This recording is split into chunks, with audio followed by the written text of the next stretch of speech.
Sa wakas, mayroon ng farmers na kaimbento na ganitong idea habang nakahiga ay nagtatrabaho. Ito yung idea na hindi pa kumakalat or hindi pa ito nagagawa sa iba. Ito yung idea na patuloy pa rin ang pag-aaral ni Kuya dito kung paano niya isistima ang ganitong paraan. Kasi habang nakahiga ka ay pwede ka magtrabaho, pwede ka magtatanim. Alam naman natin na ang farmers ay talagang napapagod at sumakit yung mga baywang.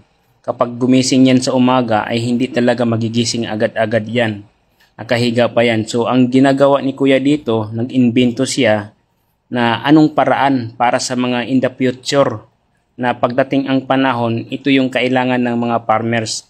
Tapos pwede mo pa siya lalagyan ng electric fan. Kung napapansin mo, parang hindi siya kapanipaniwala. Pero sa ngayon, pwede pa natin itong pagtawanan ang ganitong idea. Pero darating ang panahon, magugulat na lang tayo na mayroon na itong binibinta sa market.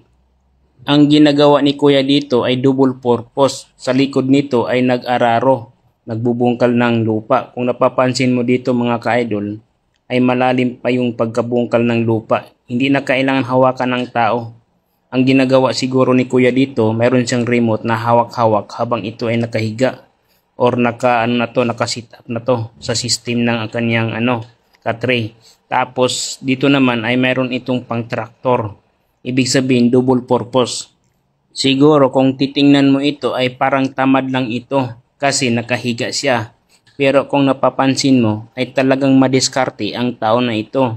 Kasi habang nakahiga ay nagtatrabaho. Ibig sabihin pwede siyang kumita habang nakahiga. Ang diskarte na ito ay hindi pa ito nakopya ng iba. Siguro si Kuya pa ito nakauna. Darating ang panahon kung ilalabas man ito sa merkado, sigurado ako dito na maraming tao na gustong maging farmers. Tingnan mo dito mga ka-idol. Habang nakahiga ay may gumagawa. Ibig sabihin nito nakarelax yung katawan mo. Tapos pwede din ito sa highway. Ang idea na ito, proven and tested na ito ni Kuya. Habang kumakain ay walang problema. Pwede siyang mamasyal-masyal.